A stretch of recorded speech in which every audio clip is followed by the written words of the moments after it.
Mora Jr., and now ended up staying out on the West Coast with the LA Rams under Sean McVay, which means if you work under Sean McVay, sometimes you'll probably get a big gig down the road. And right now, Jedd Fisch has a chance to win a Super Bowl ring. I caught up with him on opening night and talked about being in the Super Bowl and also about the last couple of years.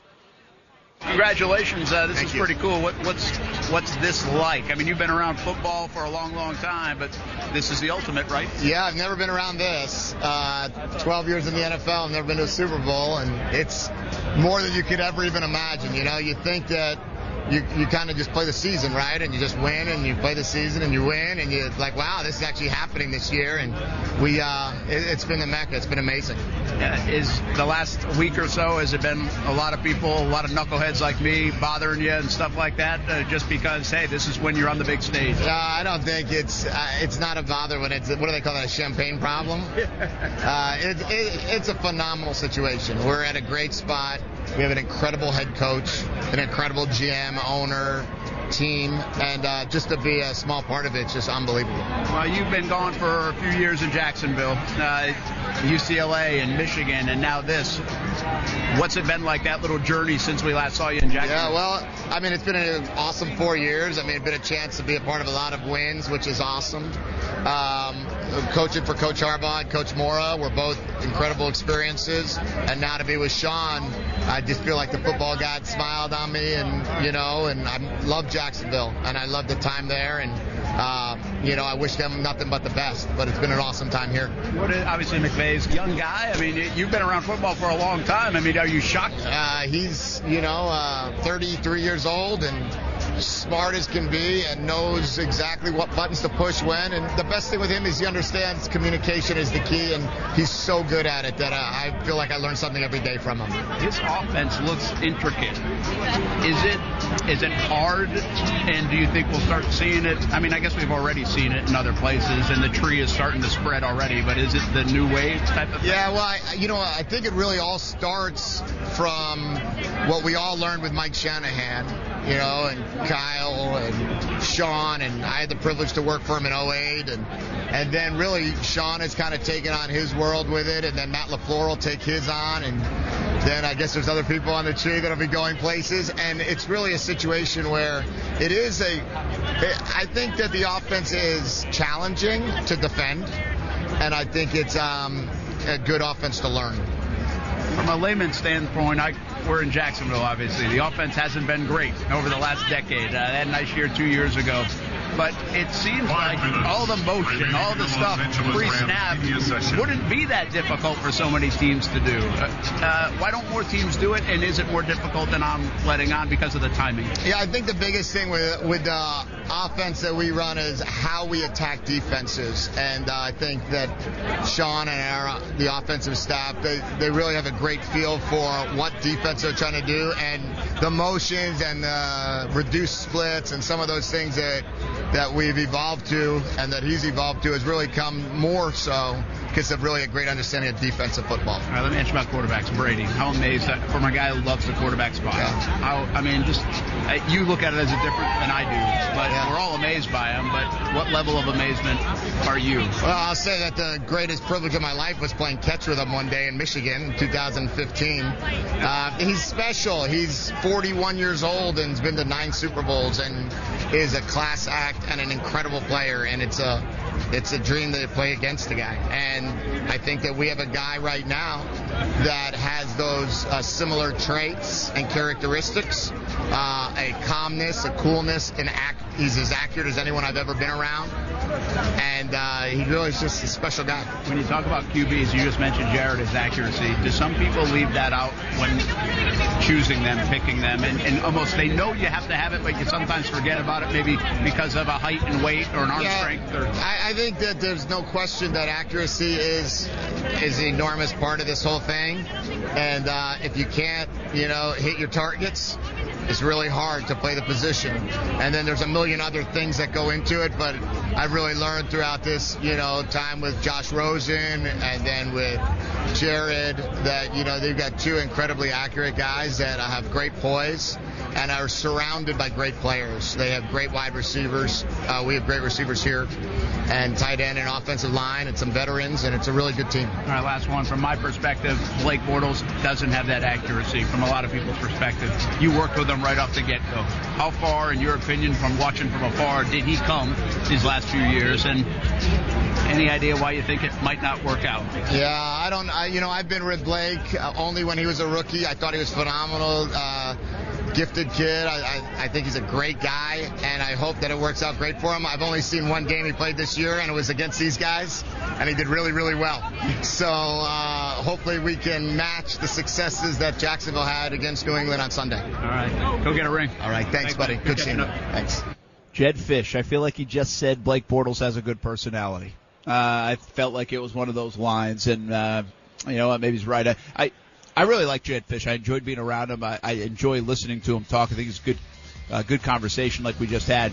But I do think it was the mistake of the Gus Bradley era was bringing in Jedd Fisch. Once that did not work, it brought a spiral of events from an offensive perspective that just really never worked. And one of the reasons I think Blake Bortles will not be a part of the Jacksonville Jaguars in 2019. It all started in 2014. And we come back, our conversation with Mike Golic from Radio Row on ESPN 690. Welcome back to Radio Row in Atlanta, Georgia. Super Bowl 53, Brent Martineau here on Action Sports Jacks on ESPN 690. And pleased to be joined by Mike Golic from ESPN. Of course, Golic and Wingo in the morning on ESPN 690. You catch them every morning, or at least you better catch them every morning. There you go. And he's Mike Golic, right? He's the answer to a trivia question on ESPN 690. The first guest we ever had 3 weeks ago, you joined us for the show. So first of all, we appreciate that. And you got to like being an answer to that trivia question. There's some you probably don't like. That's exactly right. I like being an answer to that one. And I loved, again, the start of my career was in Jacksonville. With those preseason TV games with Kevin Harlan. I was hanging out at training camp, watching Tom Coughlin, yell at everybody to keep their chin strap buckled and their both feet on the ground in meetings and everything. It was pretty wild. Yeah, that was awesome to catch up with you about that. We had a lot of response, by the way. The folks in Jacksonville liked the fact that you were sharing some of those stories. Kevin Harlan's awesome, too, isn't he? I did sidelines with him for 1 year. It was great, and obviously he had been in it for a little while and really helped me along. We always think back to where we started our career and go, oh, my God, I can't believe I did that. And it's been a long road. What's it like now having your son involved? Speaking of, for somebody you got brought along in this business by the guys like Kevin Harlan, now you're kind of doing that, but with your son. Yeah, what's interesting and different with him is, obviously he wishes he was still playing football, but that road didn't work as well for him. But he grew up with me in this business, so he saw it all. I really from 5 years old on, and then as he got older, obviously played sports, but he was always good at talking and very well spoken, and so he saw the business, and so he kind of learned it really from a young age. So he did some of it at Notre Dame, and they just kind of stepped into it after the NFL. So the transition for him was being around it for a while. He kind of knew it a little more, but then you got to go through your lumps, you got to go through the reps and make the mistakes and learn from them. But he's really way past the level I was at his age for sure. Yeah, that's good stuff. As most of you young guys are. Yeah, the Super Bowl. I'm assuming you're kind of at heart an old school football guy, but this thing is such an event. It's hardly about football until 6:30 on Sunday, and even then you can argue it's not about football. It's about commercials and everything else. Yeah, the thing about it is players even know it though. We have so many guys at ESPN who have won Super Bowls or been to Super Bowls that. If you've been to just one, that's something you do have to get used to. And the first thing you do is you call up somebody who was, and you say, what should I expect? What do I need to do? Now, a lot of times you don't know even when somebody tells you until you actually physically go through it. But Tom and Bill have been here 9 times, so I'd say they got it down pretty well. They've got a blueprint. So you do have to be ready for a different kind of a warm-up. After you warm up on the field, you go back in the locker room normally for 10 minutes. This time it's 40 minutes. So now you got to kind of come back down again before you go back up again.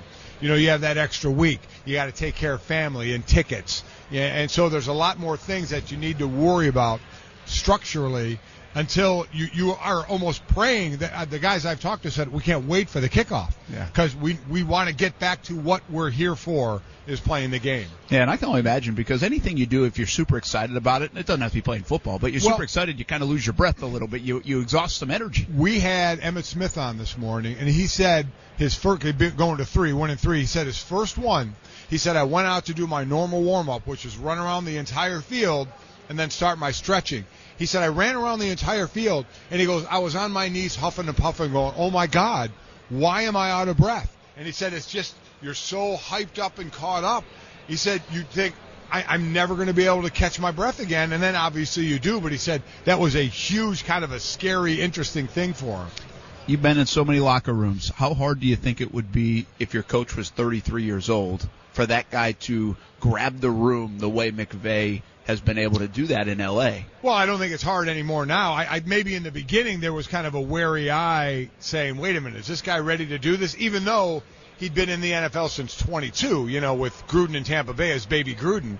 But I think at this point there's so much, listen, what he's doing is working to the fact that they're in the Super Bowl. So if you're waiting for him to prove himself, he's done it. So I think the trust factor is without question there. What's the respect level for what Brady and Belichick have done? For so many, even in the media, it's sickening at times. It's like, all right, can we get somebody else? But then there's this admiration and respect that you've just got to appreciate. I always say it's like Tiger Woods, watching for our generation right now, or anybody living. You watch Tiger Woods, you watch LeBron James, you watch Roger Federer, you watch Tom Brady. We get a chance now. It's like watching Babe Ruth and Ted Williams and all these guys from yesteryear that we didn't get to see, and we're watching these guys, and Brady's on that list. At some point, you need to appreciate what we're watching. Because Michael Jordan and I played professional sports at the same time. Different careers, obviously. His was really good, mine was average. But we got to see the best ever. I got to, Wayne Gretzky played the same time. True. I got to watch the best ever at that. LeBron James now fighting for that best ever mantle. Tom Brady, Joe Montana. I played against him. It's like wild to step back and say, man, I got to play against and or watch these guys. Brady and Belichick, it's ridiculous. I don't know any other word. Unprecedented, ridiculous. There has to be such a strong adjective for it because it's unheard of what they're doing. Mike Golic with us here on ESPN 690. Again, you catch him every morning. Golic and Wingo, fantastic show. Been at ESPN for a long, long time now. And the ESPN radio thing has really taken off all around the country, but especially out of Bristol, Connecticut. Brady, to me, is amazing from a mental standpoint. Belichick is amazing. But I look at their team, Mike, and I'm just not impressed. The Jags went to Foxborough last year. And everybody said, well, they're going to lose that game. I said, they are better than the Patriots. Their team is better than the Patriots. Week 2 on their roster, they are better. Now, again, I get it. You get Brady and Belichick. It's the X factor. But this is not a loaded roster. It was the 4th best roster of the Final Four by far, in my opinion. Well, name me all the Hall of Famers Brady's going to play with in his 9 Super Bowls. Yeah, Randy Moss. Rob Gronkowski, 3, Adam Vinatieri. And Adam Vinatieri. So they've never had a loaded roster. Maybe for that 07 when it was Moss and they said, or what, I think it was 07. It was, yeah. Year that was. They've never done it. Their roster turnover is by far greater than any other team. They keep rotating it. They keep having different guys be the stars. So it's always been that way. You could probably match them up a lot of times to other teams and not have them be the best team on paper. But then, here's why I think they'll win the Super Bowl, is the little thing to you to death.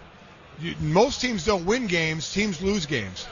They make a mistake, and New England takes advantage of it. With about 5 minutes to go in the game, look at these stats. Who's had the better field position throughout the game? Who has more penalty yards throughout the game? Who has more turnovers? A lot of times, New England's winning all of those. True. And that adds up. Mm-hmm. That adds up. They wait, they play clean, they wait, you make a mistake, they pounce on you. The Rams, without question, had the talent to win this game. Their talent is incredible. But New England just plays, 3rd and 5, they get 5.5. All of a sudden, they're in the end zone. All of a sudden, they kick a field goal. They're down a little bit. All of a sudden, they're winning by 10. You're like, how the hell did that happen? And they just keep doing it. You're just sitting there going, what happened? That's New England. And then that mental wave comes at you because you know it's coming. Oh, You're just exactly waiting for it. Oh, yeah. You know it's going to happen. That's got to be a damning thing for you. Yeah, it's like the Yankees in the late 90s. Yep. You knew if you made an error in that 8th or 9th inning, they were going to go score 3 runs and they were going to win, especially if it was at Yankee Stadium. Wrapping up here with Mike Golic.